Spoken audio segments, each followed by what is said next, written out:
This is the Best of Mike and Mike podcast on ESPNRadio.com. The Best of Mike and Mike.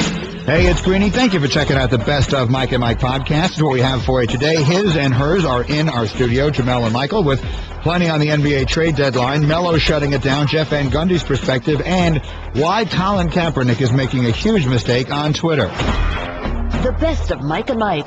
Good morning. We are back and better than ever. Mike and Mike. And we have gotten better already right off the bat, because in for Golic this morning are his and hers, or as I turn to my left, hers and his. Jemele and Michael are here all morning long, and a terrific morning. We're going to have a thriller on Tobacco Road. Duke in overtime. We'll have reaction for you this morning. Trade deadline today. Where is Goran going?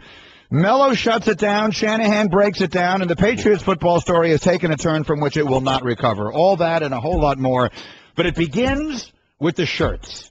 As always happens, Michael and Jemele have their T-shirt war going. You guys always come in here rocking these awesome T-shirts, and I thought today I would try and join the party. So what do you think? How did I do? You did well. You did well. A lot of people always feel the pressure to sort of come up with something. You want something simple, basic, yet effective. It's a good look for you. It is a good look for you. I thought it would be more me than trying to do something that wasn't me. Like, I was going through first of all, I didn't think of it until yesterday, so it's not like I had time to order anything. Okay. So I just went to the closet, and I tried to figure out what I already owned.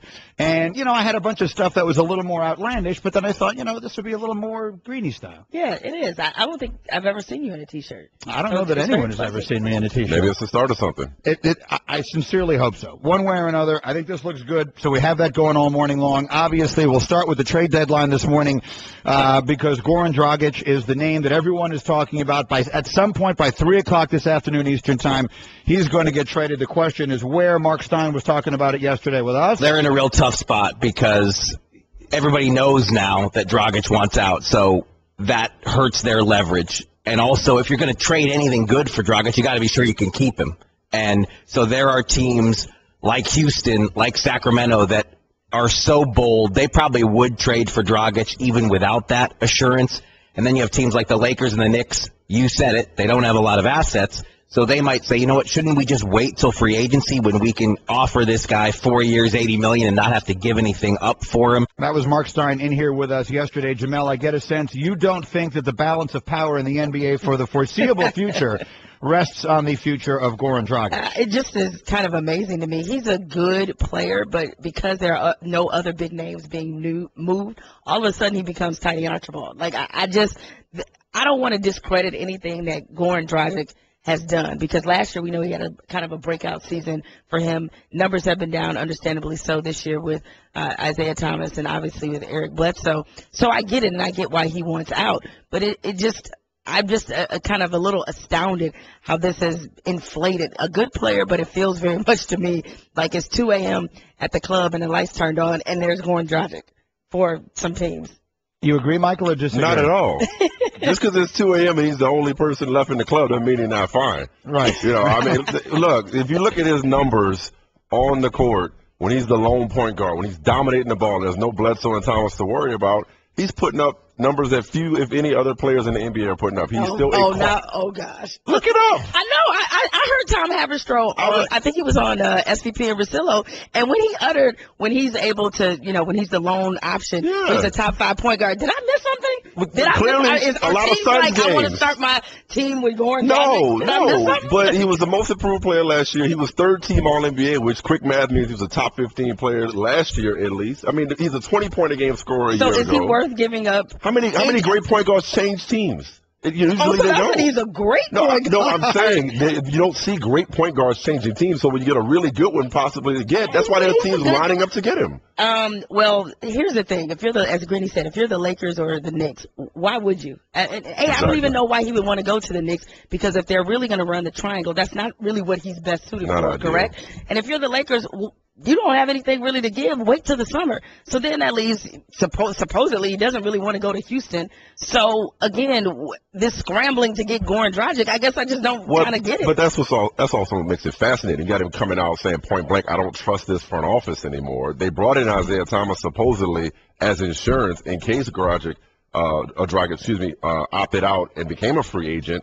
And now it seems like that's the move that's pushing him out, bringing in Isaiah Thomas. And he just basically put them in a tough spot. Look, well, the only thing I can do is tell you that the two opinions I asked for yesterday. One, Tim Legler, who was sitting yesterday for 3 hours where you are, Jemele, loves him. Doesn't like him, loves him. I mean, he used those words. I said, what do you think of Dragic? He said, I don't like him. I love him. Loves his game. And then I had Hubie Brown on. Now, Hubie Brown to me is the soundtrack of basketball. Oh, God. I could just put a tape on of Hubie Brown talking about basketball and have it follow me everywhere I go, and I'd be the happiest person you know. I'll watch Knicks T-Wolves if Hubie Brown Me too. is calling it. The best. I will listen. To me, he explains things better than anybody, and B, there's something about the cadence of his voice that I love. That notwithstanding, he also loves Dragic, and he kept referring to the fact that he's left-handed and kept talking about what an advantage that is in the NBA to have a left-handed point guard.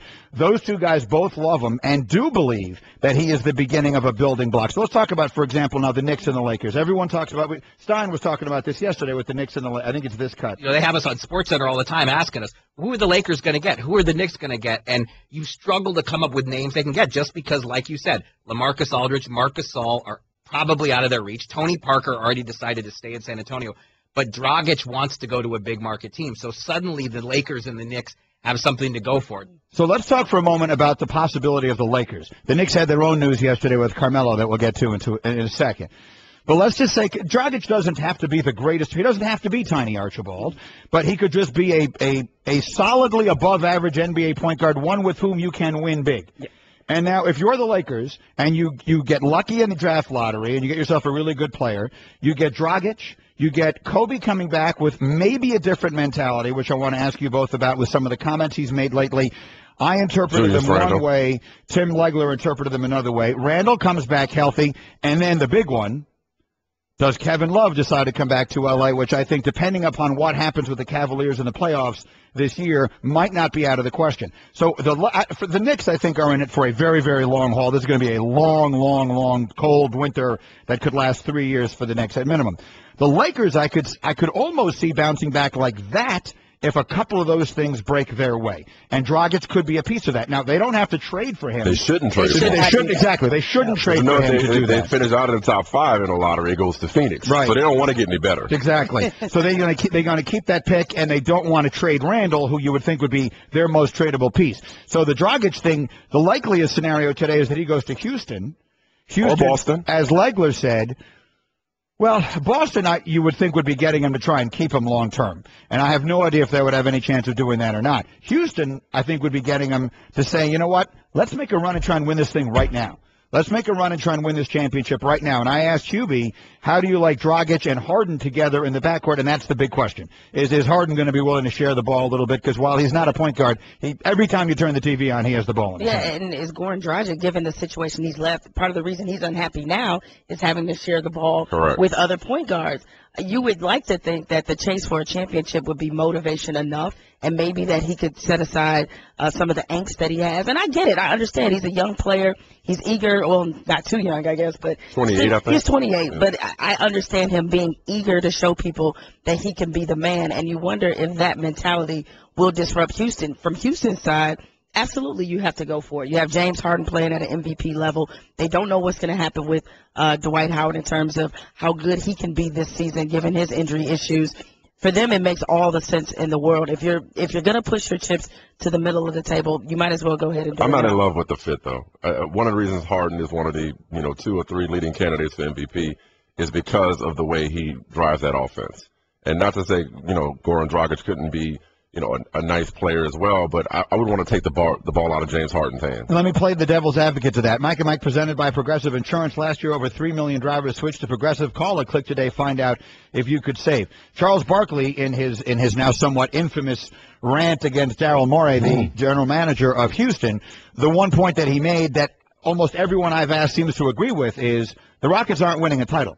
As currently constituted, the Rockets aren't winning a championship. So when you say you don't want to break up the mix because you like the way Harden is running the offense, do they win a championship as currently constituted? I don't think it's out of the question. I mean, they're not my favorite in the Western Conference, but I would think 1 through 8, you could, assuming Oklahoma City is 8, 1 through 8, if you want to, you can make a legitimate case why they could come out of the West. Agreed. You won't win it as much as survive it. They got a good team. But I'm sure you've asked most of the same people that we've asked about that, and almost everyone I've asked anyway has agreed with Barkley that if they were going to make a list of the 2 or 3 or 4 teams they could see most likely coming out of the West, they don't include the Rockets. So maybe that would be the counter argument to I don't want to break up what they have, and I love the way Harden runs it. Maybe you do need to change up the mix a little bit and see, because right now you have a very good team, but maybe not a championship team. Maybe Dragic makes you a championship team. I don't know.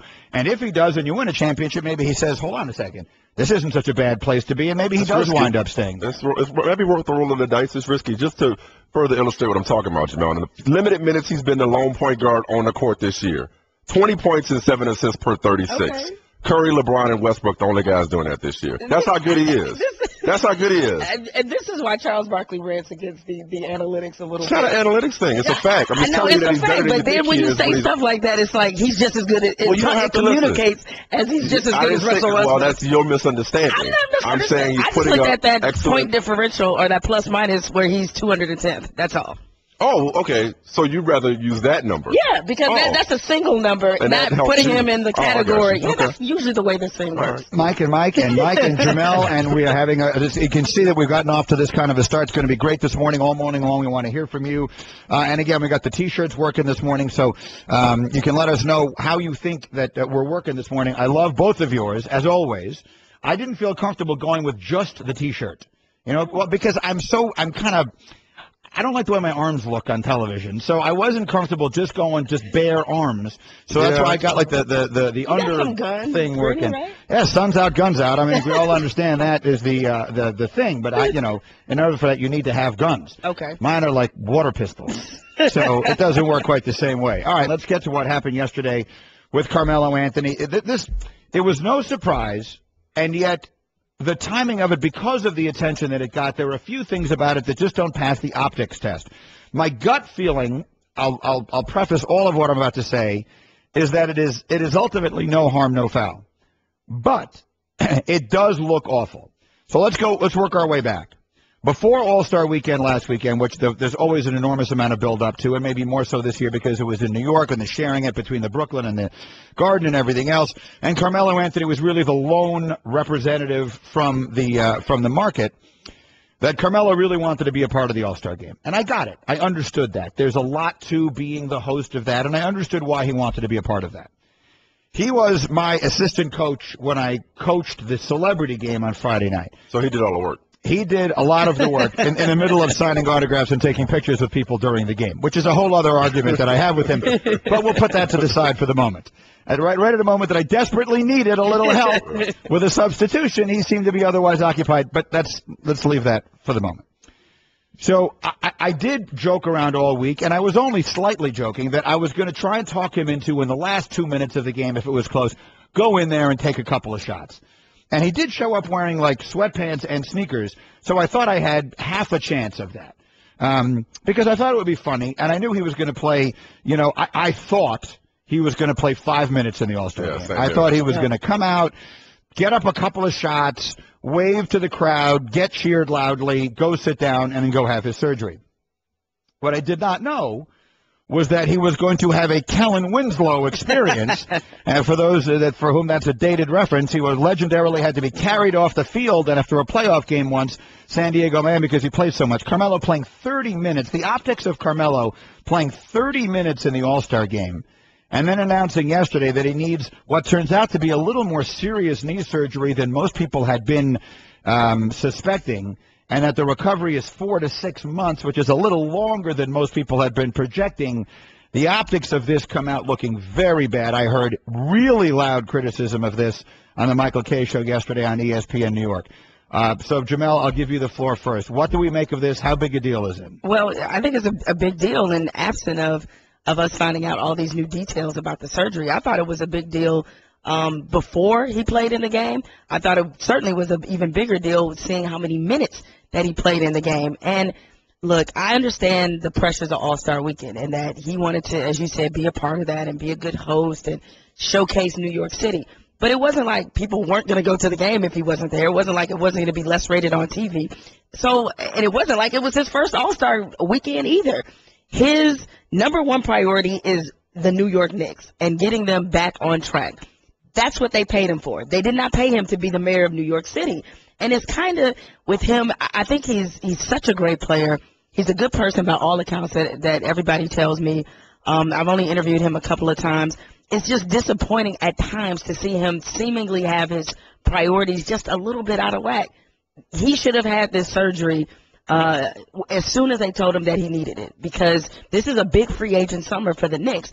And now that we learn this, if you're somebody who potentially thought, hey, I'd love to go to the New York Knicks, how do you view this news? You don't know what shape he'll be back in when he comes back.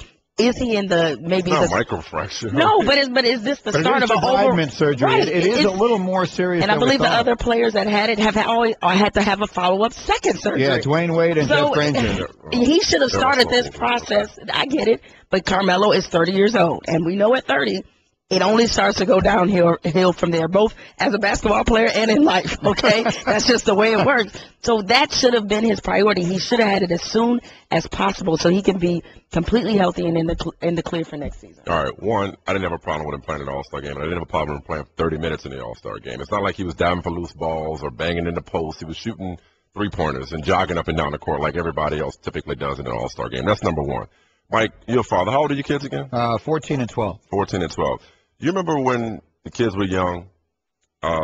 Was Stacy, was she at home a lot? Some of the time, yeah. Yeah, all right. You remember you get back from work and you get home and your wife would just hand you the kids? Yeah. Be like, I'm going out with my girlfriends. Or another scenario, if you came home and wanted to do work or get on the phone or do something that took you away from your wife, she'd be like, I just need to talk to you. I need to have adult conversation. Sure. I've been talking to infants all day. Right. I've been dealing with crying babies. Right. Carmelo Anthony needed to know what it was like to play with actual NBA players.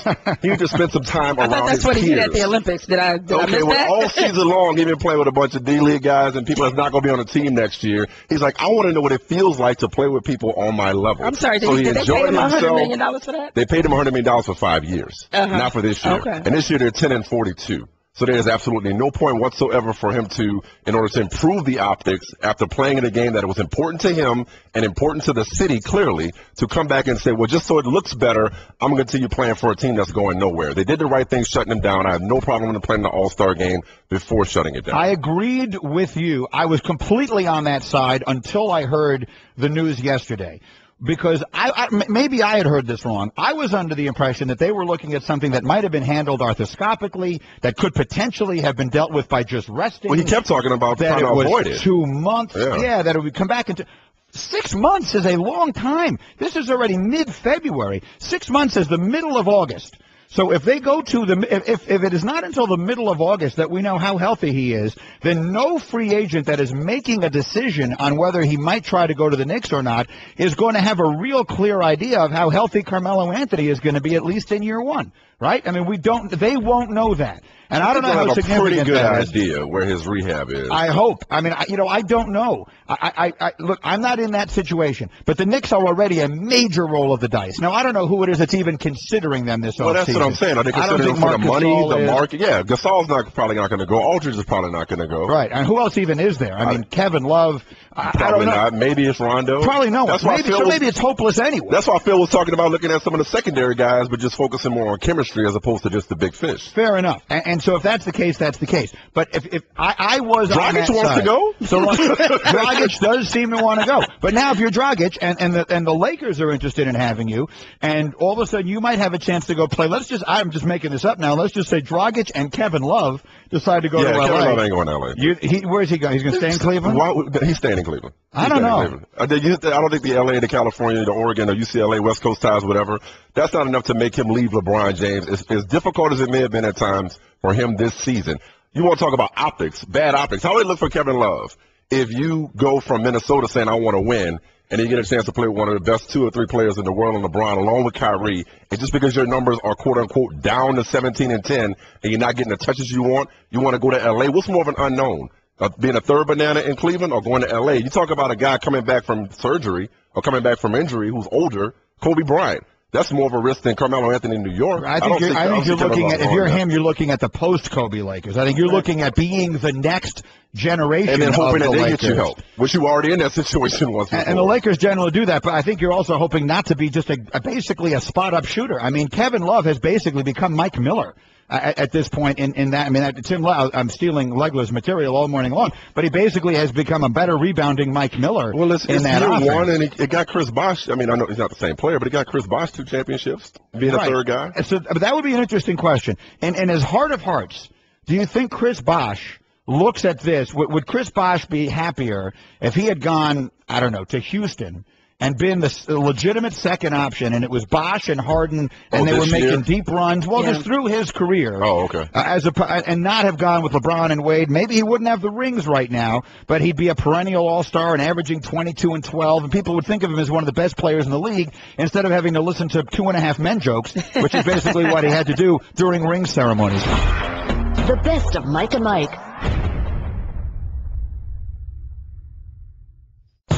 The best of Mike and Mike. We got a bunch of quarterback news out there, and I know that a lot of it is more significant in the big picture than the one that I want to start with. But for 2 reasons I want to start with this. One, because it's Jemele's team, and because she's a 49er fan. And 2, because I detest the expression pet peeve, but this is my pet peeve. I don't like superstar athletes, major megastar athletes responding to individual criticism on social media. I don't understand it.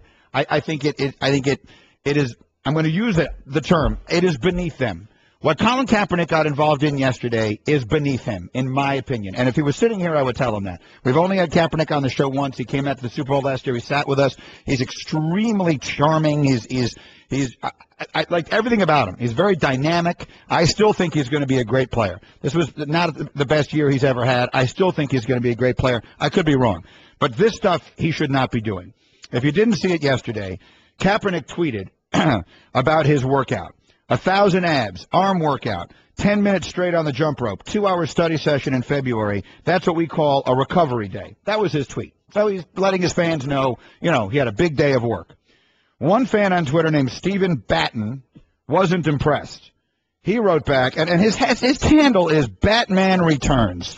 Okay? So this is who you're talking to. Hold on, man. Don't be all disrespectful to Batman. No, I love Batman. I've had this fight with a million times. Yeah. Batman is a superhero, but this guy is not. No. Okay? He is not the Dark Knight. So this guy writes back to him, ab workout won't help find open receiver, #study. Okay. Why anyone would respond to that, I've no... Okay, so now Kaepernick responds. Are you illiterate or just ignorant? Read the tweet again. Better yet, give me your breakdown. Read the tweet again. Better yet, give me your breakdown of every defensive coverage. So then the guy, of course, now he's thrilled. Batman Returns is having the time of his life. Right. He's engaging with Colin Kaepernick. So he writes back, I want every player's responsibility on every coverage. If you don't do it, mind your darn business, clown. And then Colin Kaepernick writes back, you got 8 followers, bro. Your own family don't even want to know what you're doing. Get better at life. Colin, here's the problem. You're saying your own family, no one cares what you think. I can think of one person who seems to care what he thinks, and that's you. Why is Colin Kaepernick getting involved with this guy? I don't understand. Now, by the way, this guy has added over 1,800 followers since this exchange took place. Are you serious? Yes. Why? Because Colin Kaepernick just made him famous. Oh. That's the point. So you tell me, Jemele, he's your quarterback, all right? Yeah. That's your team. Yeah. And you do this too. And I've yelled at you for this before yelled at also. me for this. That's true. Why are you engaging in these conversations? I think it was somebody on Twitter that put it best a few days ago, whose handle, I guess I'm about to make him famous, is Dragonfly Jones. He don't need your help. He's already famous. He's already Twitter famous. Yeah. But nevertheless, he said this best, is that it's not that you really get upset with what they say, it's how often you hear them say it. And them could be a collection of people, because everybody has not necessarily their breaking point, but you get to the point where you're just like, all right, man, because as Mike and I have discussed this off air, it's so many, and I'm sure you've seen it, it's so many amateur TV producers and radio producers out there. They swear they know your job better than you do. So I understand why he got irritated. This is also part of his, I guess, motivational grab bag that he goes to. He I think last season, and he's done this consistently since he's been on Twitter. He favorites negative tweets. He does get into a little back and forth with people because that's part of the chip on his shoulder. In his mind, he believes that he was worthy of being a first-round pick, and he's been overlooked from day one. And obviously the criticism that he has heard this past season, some of it deserved. So all of this is in his mind, and he's probably going to Twitter like, let me tell my fans that I'm working hard. He's been working with Kurt Warner in the offseason, that I'm really committed to being a better quarterback and to fixing whatever it is I felt like went wrong. And then here you have some jagaloon that's just like, oh, by the way, why don't you worry about reading defenses? I could see why it would irritate him. Should he have responded? No, but I understand why he felt the need to. I live in that glass house, so I'm not about to throw bricks at him. Because I'm probably worse than Jemele is when it comes to – Kevin Durant said it. Sometimes you have a moment, and sometimes you just had it up to here, and somebody can say something just the right way to get you to respond. You know better. I'm sure Colin Kaepernick knows it. Once he does it, everybody's going to see it. It's going to be on Mike and Mike. People are going to discuss it. But at that moment, you just out of here. And I know you got to take a break, so we'll pick it up in a second. By the way, at Batman Returns now has over 1,900 followers. I think you just gave him more So followers. this worked out for him extraordinarily well. Mike and Mike. Back and better than ever. Mike and his and hers. Jemele and Michael are in all morning long with me. And it's a lot of fun because we're all wearing cool-looking T-shirts, including me, which makes me feel like part of the group, so I'm ecstatic about it. We're presented by Progressive Insurance. A Subway Fresh Take hotline busy. We'll get Jay Billis live from Duke, Carolina in a half hour. Chris Broussard will jump in later in the hour with the very latest as we approach the NBA trade deadline, which is now just 8 hours away. So all of that and a whole lot more. A ton of reaction flying in through the Twitter, the 1-800-Flowers.com Twitter feed. Here's another one I don't want to get into again because once we do this, it always sidetracks the discussion. But Cousin Eddie tweets, Batman is not a superhero, no superpowers. He's very cool, but he's more like James Bond with all the gadgets. I've said it before, I'll say it again. Batman is not only a superhero, he is the best superhero. And in my view, there is no room for further discussion. There is room for it because it's not accurate. Batman is not a superhero. He does not possess a superpower. He has a lot of money. He has a great, sharp mind. He's a narrow-minded, vigilante. man. He's an awesome vigilante, but he's not a superhero. He has the plan, and he has the ability to take out the entire Justice League if necessary. I have two questions for you. Was he on Super Friends or was he on Friends? Okay?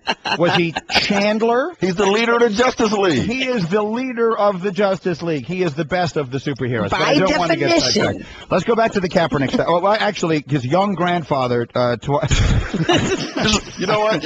You reading Twitter handles is better than Frank Caliendo reading. Well, I don't even want to tell you what his actual Twitter handle is. That's like his name. Oh. Can I even read this on the air? His Twitter handle is wipe or die. I think is what my wife and I told my son Stevie when he was 2. But that's neither here nor there. He tweets, I need Michael Smith to give up where he got that Dragonfly Jones show. I tweeted it. Oh, you did tweet it? Yeah, All Black right, so Action it's out Tees. there. It's at Michael Smith. You can get the answer. Okay, and then in reaction to our conversation about Kaepernick, who, again, gets into it with a Twitter follower yesterday, and I mean into it. I mean, spends, like, obviously some significant portion of his day writing back to this person. And in the end, by trying to come up with the most insulting thing he can think of, disproves his own point. The last way in the world for me to win an argument with you is by saying, see, no one even cares what you think. You only have 9 followers on Twitter, so obviously no one cares what you think. Well, guess what?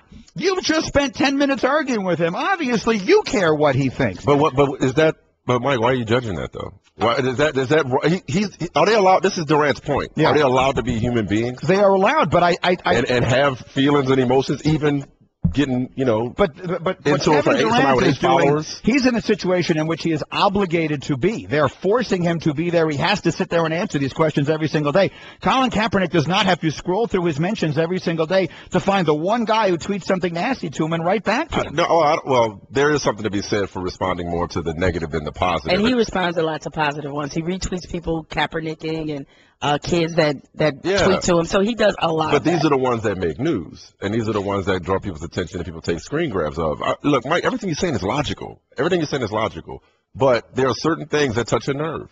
And for Colin Kaepernick, and somebody's questioning how he approaches his craft and whether or not he knows what he's doing, Whether that guy's got 8 followers or 8 million followers, who are you to be telling Colin Kaepernick that he needs to study more? Do you even know what he's supposed to be studying in the first place? Of course not. Right. So if you're Colin Kaepernick and you constantly heard this, whether it's this show, other shows, social media, mainstream media, print media, sometimes they just catch you, wait for it, at a moment. Well, let me ask you a question. No matter how many followers he has, you decide you're going to go in. So why is it when he's standing in a stadium and 80,000 people are yelling worse things than that at him? Maybe he's learned to tune that out better. But this is a different generation, man. These people have grown up, for the most part, with social media. It's just different on the internet. It's just different with Facebook, with chat rooms. RG3 just got into it listening to Michael Jackson. If Michael Jackson can't bring people together, I don't know what can. Right. And he had no choice. He felt like he had no choice but to respond and try to justify himself. And I yelled himself. at RG3 for this last week, and it makes him look worse. I feel you on that. It makes you look insecure. It makes you look. Listen, you made the point earlier, Jemele, that people, there are a million amateur TV and radio producers out there, right? Look, I've been hosting the show 15 years, for better or for worse, one way or another. The majority of the decisions that have been made on this show about what we're going to do have been made by me, and I have heard. There is no criticism you can possibly hear that I have not heard about that. And do you know what it says to me more than anything else? Thanks for listening. Yeah, it means people are invested in it. Yeah. They care. Because if there's a show out there that I don't care about at all, I don't take the time to write to the person who's hosting it and tell them what they should be doing. Our industry has that perspective, right? That's all I'm trying to get you to understand. But I'm telling them that they should, because the world would be so much better off if everyone just listened to me. Absolutely. If everyone just listened to me, you'd all be so much better off. I told you, Jemele, that when I was on the His and Hers podcast, but it was just hers that day, when you interviewed me. And I told you, you asked me, when do you think Mike and Mike will end? And I said, the last day of Mike and Mike will be the day Golic finally turns to me and says, oh, I get it now. Now, you were right about everything. That's the day that my work here will be done. That's it. Fade to black. Like The Sopranos, right? My work is done. Once I'm like most geniuses, I will not be fully appreciated until after my time. Well, Mike is correct, though, about social media and how these guys grow up. One thing about Twitter, there have been times where I wondered, why would athletes even want to join it? Because there used to be some separation, like you mentioned the stadium analogy, okay? The guy that yells in the stands, you may hear it, but, okay, it's like kind of there and it's gone. I mean, even those who persistently yell at you, it's kind of there and then it's gone and then you're just kind of on to something else. With Twitter or with Facebook, it's like the volume of it. It's like constantly over and over and over and over again. Over and over again, you're bad, you're terrible, you don't read defenses, over and over and over again. So I don't know if social media, if them joining has been good or bad. Yes, it brings them closer to the fan, but it brings them closer to the fan. Here's the other part of it, too. And you use the word insecurity, Mike. I'm going to go positive, maybe say competitive. Because I just know for me, I'm just going to admit this. From time to time, I just want to see if I can get the last word. Okay? No, what? Wait a minute. Did you really just admit that on national TV? Sometimes it's hard to get a word with you. So the last one I hope our is producers helpful. are listening. I need them to clip the last that one part. is helpful. Eventually, when I do get one. That said, I like to get it's competitive. I wonder if these guys are able to turn it off sometimes. Because if you're Colin Kaepernick and you see somebody coming at you the wrong way, maybe it's just his, machismo. And some of it is about what they're coming at you about. And you know this, Mike. Most athletes, the number one thing they hate to be questioned about is their work ethic. You can say a lot of things about them. You can say you can't read defenses or, you didn't know the playbook or any of those things. But when you come at their work ethic and their heart, then you're going to start a different conversation. Or wait for it, Mike. We talked about this in makeup earlier. Or this could be a case of a hit dog hollering. Right. Okay? Yeah. Because this is something, and again, far be it from me to know what Kaepernick is supposed to be seeing in his study habits, to his point to the Twitter follower. But this is something that he's heard constantly, over and over again, and maybe that specific area has gotten him to be ultra sensitive. It's heightened his sensitivity when it comes to the area of whether you can process defenses and be a pocket quarterback. How long has he been hearing that from people with 8 million followers or 8? He's been hearing that same thing over and over and over again. And somebody saying, hashtag study. Like, wait a minute, man, who are you? You don't even I know what I'm understand that, but looking if at. that guy walked up to you in an airport and said hashtag study, he wouldn't. He wouldn't. Yeah. But someone might. Would you stop and have a conversation? I doubt it, and that's what annoys. No, they probably wouldn't. Yeah, but my point is, the point I'm making is, it is first and foremost, the dictionary definition of a waste of your time. It is counterproductive. It is definitely not productive. There's no way in the world this is helping you. And it doesn't go unnoticed. And in I this would, day and age. of course not. Yeah. Are you kidding? I mean, that was on our hot list. ESPN sends out a hot list. Colin Kaepernick's entire Twitter exchange with Batman Returns. What could be more ludicrous than that? Which may say more about us than him, but continue. Well, but it is interesting. I mean, because Colin Kaepernick is a celebrity. He is a person of note. And he should not be interacting in this manner with this kind of criticism. And the other area where I would disagree with you, Jamel, is when you say the volume of it on Twitter. Now, I'm not on Facebook, but I am on Twitter. And I'm very active on Twitter, as you guys know. And the volume of what people say back to me is 1,000% manageable. Because I can tweet whatever I want. I can follow whomever I want and see what they are tweeting. I follow you, and I know 100 and something other people. And I choose when I want to read what other people are saying. And if I don't want to, I just don't hit that little button. And you don't see any of it. So that volume can be zero if you want it to be. But that's your approach to social media. Everybody's approach to social media is different. People like Jamel and I, and Jamel to a greater extent now, because I have to control myself. We had the conversation last night about, blocking people and this, that, and the other. It's for my own protection, because I know how I am. I can't walk away from fights. So for some people, it's the good and the bad, because when you're on social media, you like to interact. There are times you won't notice, to Jamel's point earlier, you won't notice when Colin Kaepernick responds to somebody who's just in conversation, or retweets a positive tweet, or DMs somebody and makes a friend. We don't notice that kind of thing. If you're into it from a positive standpoint, it's hard to pull out of it when it's negative. You understand what I'm saying? Yes, but I have a trick. Because you're all in. I do it. So do you converse with people back and forth all day? Not all day, but I do it from time to time. But I have a rule that I made for myself when I first started, because I did not want that. I don't like the optics of it, to go back to another word, of a person in that position getting into a fight with someone. You stink on the radio. So when I see something that bothers me enough that I know inside I feel a need to react, you block it? I put it away. No, I've never blocked anyone. Mm-hmm. Really? I put it down and I walk away. See, until I'm calmed down, and then I go back to it. Well, but you put it down, but you do. It does kind of. It bothers me, of course. Well, there you go. Okay, so what you're talking about? You just have self-control. You're talking about a self-control issue. Yeah. That's what you're talking about. But the still stuff that bothers me, because Stace and I do a lot of stuff together on Twitter, which is, we made a decision we were going to do it. That's my wife, for those who don't know. And we tweet a lot of stuff together. We put pictures and all that kind of stuff. And when people write nasty stuff to you about your wife or about your kids, that's the worst. That's when you get upset. Yeah. But I'm not going to get involved in that. Why am I getting involved in that? I just put it down. You know what? I'll come back to it later. It'll still be there when I come back in half an hour. Have so many more things. Well, that's what I mean. Twitter will still be there 30 minutes from now, and I'll deal with it then, and I'll deal with it then a lot better than I'll deal with it right now when I'm aggravated. That's the perspective I'm trying to take. That's a great perspective, and it's great that you have that much self-control. I used to be like you in the sense where I didn't block anybody, but it's been a couple of big news stories in sports, and that have involved women, and unfortunately after that, because the level of the discourse and some of the vitriol was so bad, that I just had to start blocking people. And now I'm very quick with the block button, which is a great. I'm really quick. Yeah, I'm wagging the finger big time, because now, as Mike said, I don't even need that in my space. I try to block out all the negativity, and the majority of what you receive is positive on Twitter. But the block button is there for a reason. And so you come at me sideways, especially with any insults about race or gender, you're getting blocked. I mean, it's just that simple. And that's fine, too. I think that's way better than getting into some sort of lengthy discussion with someone the way Colin did. So, again, Colin Kaepernick does not need my advice. But if he were to take my advice, and I offered the same advice to RG3 last week, go do your work. Sing your song. Robert, sing it.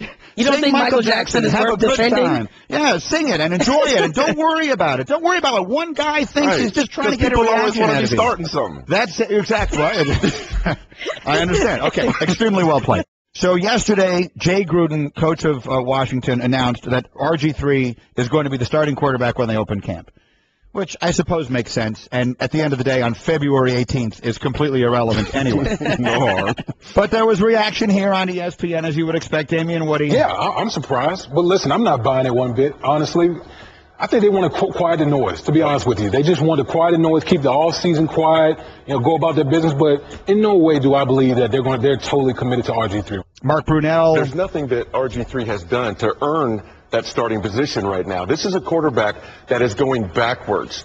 His numbers reflect that. Last year he threw 4 touchdown passes. And so to name him in mid-February at the starter, that's surprising. Matt Cavanaugh, the new quarterback coach for the Washington Redskins, he has his work cut out for him because this is a quarterback that is on the decline. There's a lot of development that needs to take place, a lot of work to be done if, in fact, he's the starter on opening day. But I think they're shelving this for a little while, just brushing it aside. They'll address the quarterback position as we go, but I'm very surprised by this. Okay, so that was the reaction yesterday here on NFL Live. Let's start with that. First off, do either of you have any reaction to Gruden naming RG3 at this stage? You said it off the top. I mean, and not often you say this when it comes to the Washington football franchise, but it makes a lot of sense. Makes a lot of sense given the alternatives or lack thereof. Yeah, I was going to say, like, who else were they supposed to name? Who else are going to be? And it's like the old song said, you know, you can't be with the one you love the one you with. And going into the season, going into training camp even, the last thing Washington needs is any sort of competition circus associated with RG3. So you name him the starter now. You try to get him, make him better. The big question is, do you commit to him the following year, and how do you commit to him given the amount of money owed? I think it's is it $16 million yep. next year? Obviously, they have bigger questions. So maybe you're saying the last thing they needed was something else to come up that would create a lot of conversation. So I guess they didn't need Mike Shanahan appearing on the Sports Fix, which is noon Eastern time on ESPN 980 in Washington, D.C. yesterday, and unloading. He was on for over an hour yesterday, sort of telling the story, the somewhat untold story of his tenure in Washington, and in particular when it came to RG3. He did ask for a meeting. He did talk about. Well, let me make it clear. This is what he's talking about in this cut is after the first season. This is Mike Shanahan telling you that RG3 basically came to him, Shanahan, and basically tried to explain to him, these are the plays that are acceptable for me and these are the plays that are not acceptable for me. He did ask for a meeting. He did talk about, number one, he wanted change. He mentioned the Baltimore game and the Atlanta game, his injuries, and, he talked about protection, shortening his career. And what I tried to share with him, I thought he had probably as good a protection as most rookies do have. He actually went what plays were acceptable and unacceptable. And when he started talking about what plays were unacceptable, that he wasn't a rookie anymore, he wanted to voice his opinion. The term unacceptable is used by Dan, the owner, quite often. And so I was with a little bit of a smile when I heard some of these complaints. And, the bottom line is he wanted to throw more, run less, that running quarterbacks were, not the quarterbacks that he wanted to be associated with. He wanted to be more of a drop-back Aaron Rodgers type guy. So there's Mike Shanahan telling you that basically, in his opinion, with the firm backing of the owner, Dan Snyder, Robert Griffin went to him after his rookie year and told him, well, these are the plays that are acceptable. These are the ones that are not acceptable. This is the kind of quarterback I want to be, as opposed to the kind of quarterback you seem to be making me. This was Mike Shanahan yesterday. That's a bad indictment on RG3, and the hope is that he's no longer the type of person to do that. Look, the truth is, I don't think it's all that, and you guys can correct me, it's not unusual for coaches and quarterbacks to collaborate. We know this, right? What you know, second-year quarterback, right? But a second-year quarterback, and you going in and telling somebody who's won a Super Bowl before, won 2 Super Bowls, yes. By the way, this is acceptable and this is not, and I want to be this type of quarterback. If I'm Mike Shanahan, my response would be like, well, what are you doing to make yourself that kind of quarterback? Because I'm just calling the plays and diagramming a scheme based off what your current skill set is now. You're not that guy. So I can understand from Mike Shanahan's standpoint why that would create a lot of friction, and who knows what kind of relationship they really had. But I've always said this about RG3. Dan Snyder, that relationship with him, and again, not that it's unusual for quarterbacks and owners to be close or for owners to pay more attention to the quarterback. I realize that happens, but it is happening in an enabling way, or has, that has really, I think, set RG3 back just as much as the injuries have. You want to talk about a trigger word. Unacceptable? Yeesh. It's one thing to say, hey, coach, I'm wondering if this is something that maybe we could do less of or more of, or, I'd like to get better in this area. Unacceptable? Shanahan, he said he just shook his head and smiled when he talked to Snyder. I'd have cussed him out on the spot. Like, what the hell you think you are telling me what's acceptable and what's not? You know what's unacceptable?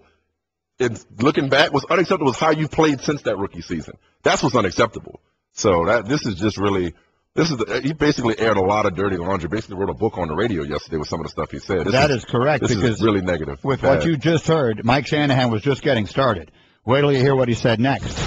The best of Mike and Mike. Mike and Mike. People are tweeting us about Twitter.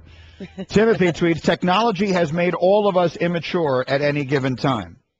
Enos Merrick tweets us, Twitter is like an open window in your house and people are screaming into your house. And Michael, in response to what the conversation we were having before, if you use that analogy, my analogy would be close the window. I mean, if people are screaming into an open window in your house, you can do one of two things. You can scream back at them. You tell me which seems like the more logical response. Scream back at them, or close the window. Or you could throw eggs at them, which is kind of what Colin Kaepernick was doing. I guess, but now, for lack of a better word, have you sort of sunk to their level, right? I mean, what are you accomplishing? They're trying to get a reaction out of you. They're celebrating the fact that they have gotten your goat. You're Michael Smith. You're the star of a major TV show on ESPN2. People just want to get your goat because it just seems like something to do. And they do, and they show all their friends, oh, look how great this is. I got Michael Smith to write something back to me. What have you accomplished? Do you feel better? Do I feel better about responding? After you send a nasty note back, you feel better? No, I feel stupid. No, everything you're saying is logical, right. But emotion overtakes logic all the time. We see it every day. It's hard to be accessible, to be social, to be engaging from a positive standpoint, and then to bite your tongue when there's negativity. That can be challenging. Everybody's not as mature as you are, or as Jemele is for that matter. It's hard. So I'm not going to sit up and judge Colin Kaepernick because I've been in those moments where I've let an egg avatar get on my nerves too. DJ Driz tweets, thanks, Greeny. I now follow Batman Returns because of your show. This guy's going to be over 2,000 followers at some point as a consequence of this. So, I don't know, maybe in some people's mind that justifies his opinion.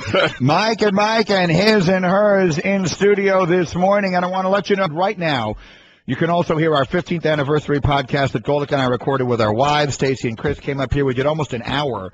We recorded it earlier this week. It's on the Mike and Mike page at ESPNradio.com. And there's a lot of stuff on there that we've never talked about anywhere before, as you guys know. I mean, you'll talk about stuff in that setting that you wouldn't talk about anywhere else. That's all I wanted to ask you. Not that you need anything else to do. Yeah. But you ever consider doing more podcasts since it kind of is a different format than this one? I have an idea for a podcast that I would like to do.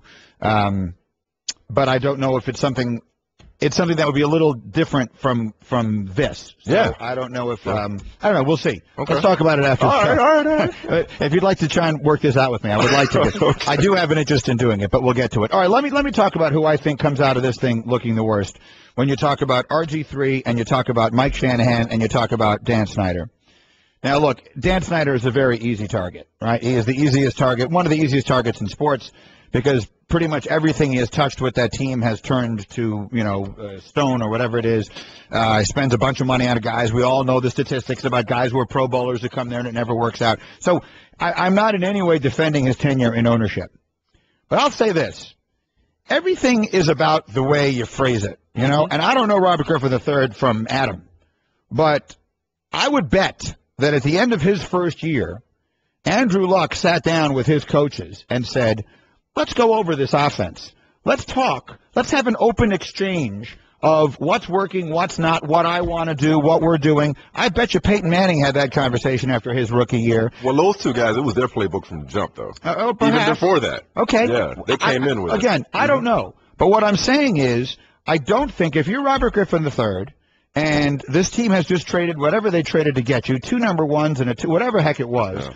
So you're obvious. It's your team. It's obviously he's not making it in his own head like, oh, I'm such a big. It is his team. Yeah. They've made it his team through their own actions. They've made it his team, and they are going to sink or swim with him no matter what happens. For him to go into the coaching staff at the end of the season. Now, again, I get a lot of things are in how you position it, and if you literally walk in the door and say, "Hey, Mike, this is acceptable. This is not." All right, I get it. That's not cool.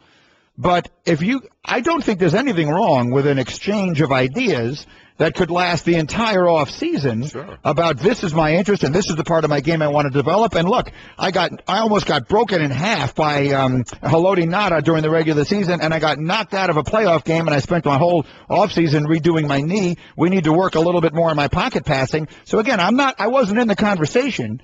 But I'm not going to be so quick to jump on this rookie has no right going in there having this conversation part, because I don't think that's something that if a lot of other people did it, we would be taking that position. Not only if they use the word unacceptable. It's not what you say. That's what you started off with. It's not what you say, it's how you say it. Right. And we both agree that, yeah, it's the coach's job to put him in position to succeed and do the things. We just heard Gary Kubiak talking about Peyton Manning yesterday, and obviously Peyton Manning and RG3, two different quarterbacks, but still, Kubiak runs a lot of boot action, a lot of rollouts with his quarterbacks. He's not going to make Peyton Manning do that. That's not Peyton Manning's skill set. So it is Mike Shanahan's job to tailor his playbook and his system to bring out the best in RG3. So you're right, an exchange of ideas between a coach and quarterback, you want them on the same page, literally and figuratively. But never in that conversation should the word unacceptable come from the quarterback and be directed at the head coach when you're in your second year. I mean, again, Andrew Luck and Peyton Manning, when they walked in the door in Indianapolis, they got the playbook and they were part of it. Peyton Manning's offensive coordinator at Stanford, Andrew Luck's offensive coordinator at Stanford, Pep Hamilton was in Indianapolis at the time. So that's completely different, a different set of circumstances. It's okay for RG3 to say, Coach, I have an idea, I have a suggestion. But you're talking to him like you're the boss, like you've been empowered by the boss to be Shanahan's boss, and that's problematic. Yeah, I think that is his tone is going to mean everything. And look, given how their entire time together was, it's not like, I don't think we're calling it a stretch by saying they probably didn't have the kind of relationship where RG3 could go into his office and say it that way. And maybe that was part of the reason why RG3 did feel empowered. Hey, I know I have the owner, so if he does go to the owner, I know the owner's going to back me up. So let me come in here and tell you everything is wrong. There was nothing that ever seemed collaborative about their relationship, period. That's the word. And so sometimes it's not only how you say things, it's what type of relationship do we have. Like a criticism, I could come to you and say, hey, Greenie, I didn't think you should have done that. And it will come off completely differently with another person that doesn't know you that well. Right. You might look at them and say, sorry, we clearly don't understand each other. So I think that both of those go together. It's how he said it and the fact they probably didn't have that type of relationship anyway. See, I never understood. The part of the whole thing that got weird to me was the way the following season was handled, the preseason, this mad rush to get RG3 back on the field to start that season. He wasn't healthy enough to play 15 seconds of the preseason, but he was going to be ready to play come hell or high water. He was going to play the first game of the season, and I've always thought that was about off-the-field stuff. Until someone proves it otherwise, I'm always going to believe that was about this whole campaign and all that, the Derrick Rose thing. I think that if there's one thing that has to stop, it is these athletes getting hurt and having their shoe brands or whoever it is build campaigns around the day they're going to return, because everyone heals at a different rate, and Derrick Rose probably shouldn't have come back when he did, and RG3 obviously shouldn't have come back when he did. So it just seems there were always a lot of external forces at play.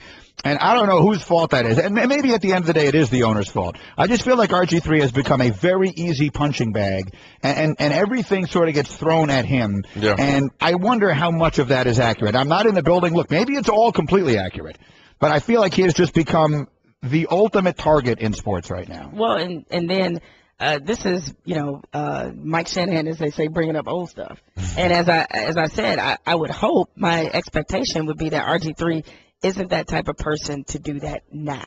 Or maybe he has a different relationship with Jay Gruden and it's more open and they can collaborate differently. I don't know about you guys, I've never gotten the impression Jay Gruden and Robert Griffin have a very good relationship either, to be completely honest. I would agree with that. The way Gruden handled it. It certainly didn't look that way. We'll see. Anyway, this obviously is something that is not going away. The best of Mike and Mike. We're Mike and Mike, and again, Van Gundy on the way. I'm looking at a lot of the reaction here. Duke, Carolina, a classic last night. Here's, this is Roy writes, as usual, Greenie is backpedaling and protecting future interview possibilities by offering up RG3 as an easy target. So that is a perfect example of what I'm talking about, with just a ridiculous perspective. I mean, I'm protecting future interview possibilities. I think RG3 has been on the show in the entirety of our lives once. And obviously that was the single biggest reason why Mike and Mike has been the success that we have been through all these years, were those 9 minutes that we spent with Robert Griffin III. Look, you call him like you see him. And I don't know anything about RG3.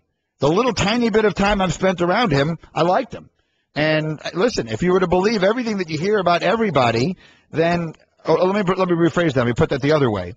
I've learned not to believe everything that I hear about everybody, because a lot of things that you hear coming out of locker rooms, in my opinion, are things that are said by people with agendas, and they don't always paint a very accurate picture. Right. So I don't know that Robert Griffin III is the greatest guy that ever lived and is going to be the greatest quarterback that ever lived. But I do think it has become very easy and convenient to pile on him and blame everything on him. And my gut feeling, just from a distance, is that is not an accurate perception of all of the problems going on with that team. And let's not also pretend, much to your point, to be fair, that Mike Shanahan is above being questioned either, because certainly I know in that particular interview he talked about how he didn't want Donovan McNabb. And one of the first things Donovan McNabb said when RG3 came into the league, watch out for Mike Shanahan. And if you need someone to inform you about what to expect when it comes to this coach, then I'm your guy. And RG3 didn't necessarily take him up on that advice. I'm sure at some point he wished he would have. Nevertheless, Mike Shanahan has been known to have these kind of squabbles and to be someone with a rather large ego himself. So you're right. We can't take what he said as being gospel. But I do think how Jay Gruden has responded to RG3, I think that's relevant also to the conversation and wanting to figure out what's going on with RG3 and his coaching staff. Or just give Mike Shanahan a pass for even saying it. I mean, did he have to air this? No, he didn't. I mean, this isn't the best look for him either. But this is water under the bridge. We assume that he was being honest, unless RG3 comes out and said, no, that's not how the conversation went, or provides further context. For now, it's hard to imagine that Mike Shanahan is completely just making up the use of the word unacceptable. He may not be making it up, but there is it's certainly possible that you and I how can that have conversation absolutely. went, you and I can have a conversation. You have a different differently. recollection than I do. Right. Happens all the time. But when you talk about some of the technical and fundamental flaws that RG3 still possesses as a quarterback, that's where it all starts. And if he is able to get better and show some progress and come anywhere close to the way he played as a rookie under Jay Gruden, a lot of this stuff will quiet down. But when you're playing poorly, people are looking for reasons, and then everybody starts to pile on. And you can't ignore some of the things that are being said out of the locker room, because too many people are saying it, and there are too many examples of it. Everybody's talked about his ego for a long time. And then when the former coach comes out and says he used the word unacceptable to me after his rookie year. Oh, and by the way, I made a mistake earlier. I forgot Bruce Arians was Andrew Luck's rookie year offensive coordinator. Yeah, Pat Hamilton came the second year. Exactly, I forgot about that. But, when you got a guy like RG3 supposedly saying this to his two-time Super Bowl winning head coach, all that does is further this notion that he has an ego issue. Mike and Jemele are here, His and Hers, every weekday noon Eastern on ESPN2 and the His and Hers podcast. Two other quarterback situations I want to get to, and then we'll bring Jeff Van Gundy in here. So on the same day that Washington announces that Robert Griffin III is the starting quarterback, Cleveland announces that Johnny Manziel is not theirs. Mike Pettin, the coach of the Browns, who went to visit Johnny Manziel while he is there in rehab, says that they are approaching the offseason as though Manziel is not going to be their quarterback. Now, the first and foremost thing, obviously, is that we hope that whatever help it is that Manziel needs, that he's getting it, and then he'll come out of this thing with a chance to fulfill whatever his promise is. And again, none of my questions about him had anything to do with this coming into the National Football League, and they all had to do with his size and his ability to play. So I don't know what his promise was ultimately going to be anyway. But whatever it is, I hope that this part of it is not what derails him. I hope he gets a fair shot and it either works or it doesn't.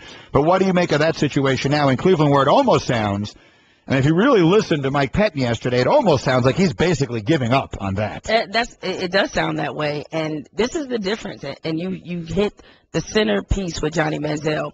See, the thing with RG3, aside from the fact they gave up a lot to get him in terms of moving up in the draft, he was Rookie of the Year. So you have seen something. You have some tangible proof that this guy is good.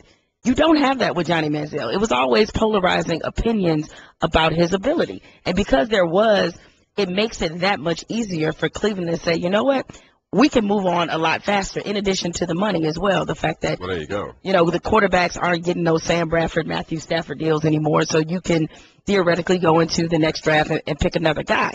If they were totally sold on Johnny Manziel's talent, I'm not saying that Mike Pettin would have got up there and said, hey, he's going to be our starter day one as soon as he gets back. But he would not have been quite as strong in his language about them moving on. I think there's still a lot of questions in that building, mostly about off the field stuff aside, whether or not Johnny Manziel can really play. I think you got it backward with all due respect. I think it's the off the field stuff first because, which from what we've seen so far, it doesn't look good for Johnny Manziel on the field. But we haven't seen enough to definitively say that he can't play in this league. But part of the reason that they stuck with Josh Gordon as long, or they have, is because Josh can play. Exactly. They don't know if Johnny Manziel can play. But even if Johnny Manziel, I guess it's a chicken egg thing or a cart horse, whichever one you prefer. If Johnny Manziel had proved to be the franchise guy and he were in rehab right now, you would have no choice but as an organization to proceed as if you were not going to have him. You just don't know where he is personally, let alone professionally. I think the biggest difference between him and Robert Griffin is 22 versus 2.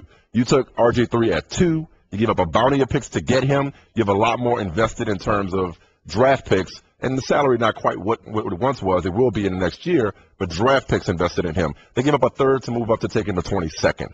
That's not prohibitive when it comes to moving forward. But at some point, Cleveland does have to stop this spin cycle at quarterback because they're also up to 22 starters since '99. Yeah, and the other difference that's unacceptable. That's unacceptable. And that's an acceptable usage of the word unacceptable. And I know that you know this, but I think to Jamel's point also, Robert Griffin III has shown you something on the field that suggests he can play, where Manziel has not done that, and I think that changes the dynamic a little bit as well. Maybe he will. Right. We'll see. It doesn't sound to me like it's going to be in Cleveland. One more I wanted to get in because a big deal was made of it yesterday.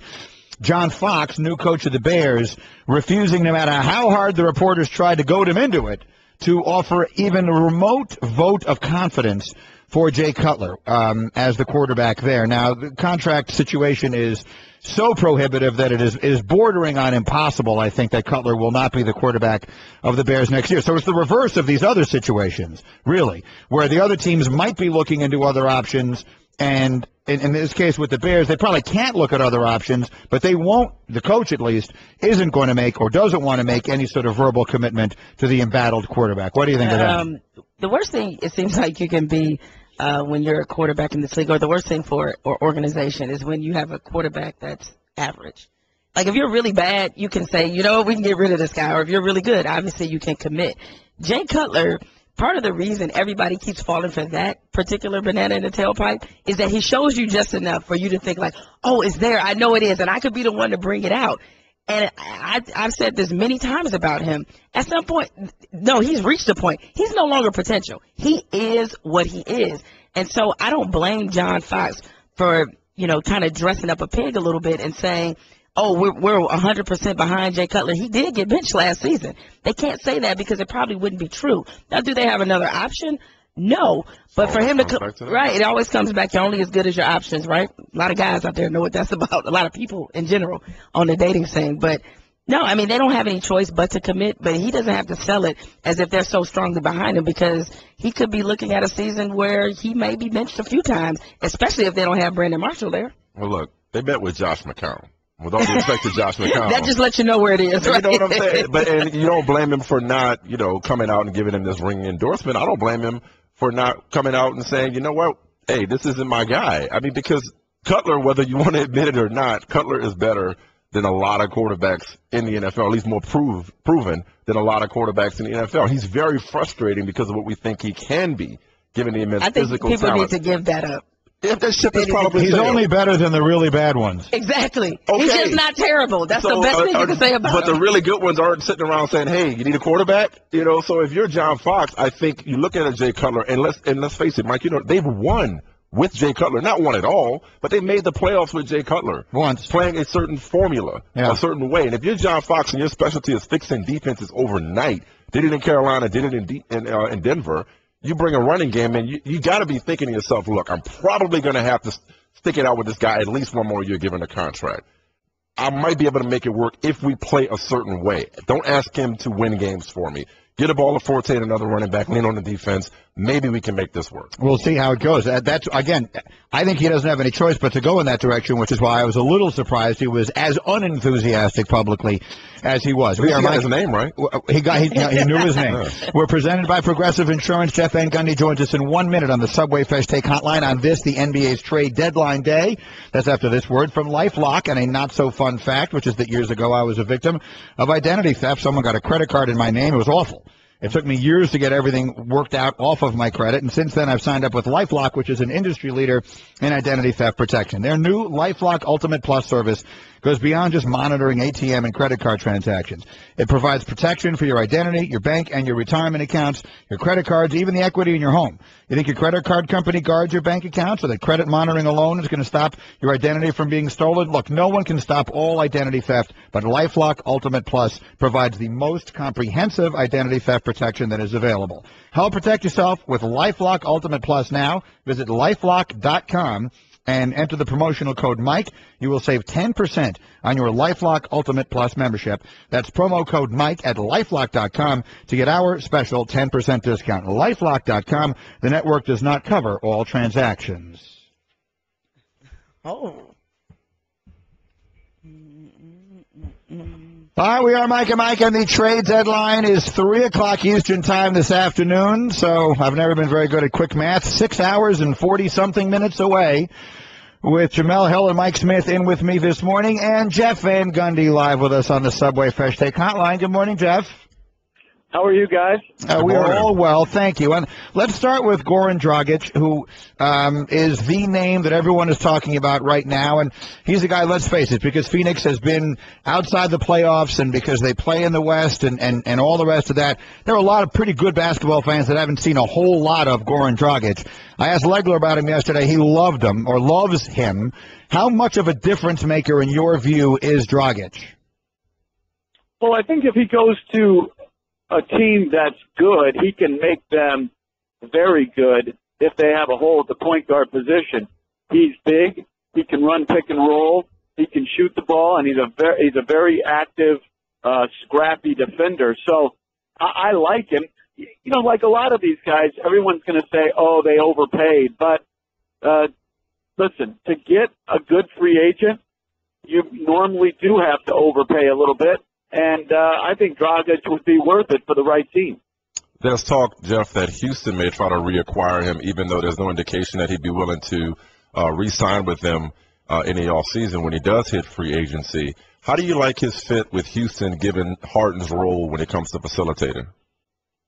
Well, I really think Dragic is trying to get away from being a guy who is the spacing spot-up guy in the corner. I think in Phoenix, that's what's irritated him a little bit, is that instead of having the ball in his hands to make decisions and plays, the ball's more in the hands of Eric Bledsoe. With Houston, I think he'd be an excellent fit. Now, whether he would want to play with James Harden, the way Harden has the ball in his hands a predominant amount of time, then I don't know, but he would be an excellent fit in Houston, give them a good 1-2 headed point guard position with Patrick Beverly. Jeff, let's open it up a little bit and talk about the rest of the league. Obviously, the big NBA news was that Carmelo Anthony was shut down for the rest of the season. He's going to have knee surgery. What did you think about the decision that was made by somebody, maybe Carmelo, maybe the organization, maybe jointly, who knows at this point, the decision to have him not only play in the All-Star game, but for him to play 30 minutes? Now that we know that the surgery is going to be a little more serious, what do you make of that decision for him to be playing in the All-Star game? Well, I've totally disagreed with this whole idea that the All-Star game is so important that we should sit out regular season games to get ready for the All-Star game. And now with Anthony's decision to not only play in the All-Star game, but now to, end the season, I think it's backwards thinking from these organizations or players. It's got to be about the team, the team, the team. The All-Star game doesn't need any specific player, but these teams do need these maximum salary guys. I also don't understand guys sitting out the game before the All-Star game and then playing in the All-Star game like Jimmy Butler did. I don't get it. I love Jimmy Butler, but I don't understand not playing against LeBron James and then playing in the All-Star game. To me, some of these decisions are really out of whack from the team concept. Mike and Jeff Van Gundy. I want to ask you the same question I asked Hubie when I had him on yesterday. The Western Conference obviously is magnificent, and I heard Tony Kornheiser on PTI the other day say that it could be like the hockey playoffs, where you literally could have 5, 6, 7, and 8 all wind up winning in the first round because the teams are so evenly matched. So in the end, Jeff, what will decide it? When you guys are doing the finals, and whatever team it is that comes out of the West, what will you be saying? This was the reason that this team, of all of these really good teams, wound up winning that jam-packed Western Conference. Yeah, see, I don't see it as that even in the Western Conference. I see it as Golden State has separated itself, and I think Memphis is right below them. So I think Golden State's going to win, and the reason is it's going to be Andrew Bogut's health and the unique ability they have to be both a dominant offensive team and a dominant defensive team at the same time. Really, they have no holes when Bogut plays and can give them big quality minutes.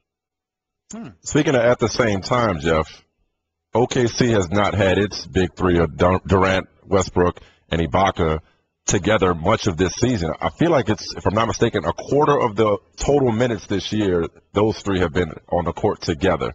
If they're healthy, given their second half schedule, a lot of people think that OKC can go on a major run and be a problem if they're at 8 for a team like Golden State. Do you see OKC having the ability to go from the bottom of the bracket and make a finals run come playoff time? Well, again, I think Golden State is clearly the best team with the best habits right now, Michael. But listen, Oklahoma City has proven how good they are, how talented they are over the course of the last 4 or 5 years. And no number one seeded team should have to face Westbrook, Durant when they're healthy, because that is no great benefit or prize. So listen, Oklahoma City could be an 8 seed. If they get in, that could definitely win any series they play, because I think they're very, very well coached, and I think their players are as talented at the front of the roster as anybody in the league. Yeah, now, Jeff, you said that Golden State has separated themselves in the West, in your opinion, and Memphis is right under them. In the East, record-wise, certainly, Atlanta has separated themselves. But yet there seems to be this sort of collective opinion that this team, no matter, despite the fact they kind of blew through the league in the first half of the season, that they're just not a team that you can imagine in the finals. Do you see Atlanta winning the East? Well, I do. I love Atlanta. I think anybody underestimating what they've accomplished is making a huge mistake. They're a great defensive team, a very good offensive team. The one thing that they don't do that gives me pause for concern is rebound the basketball.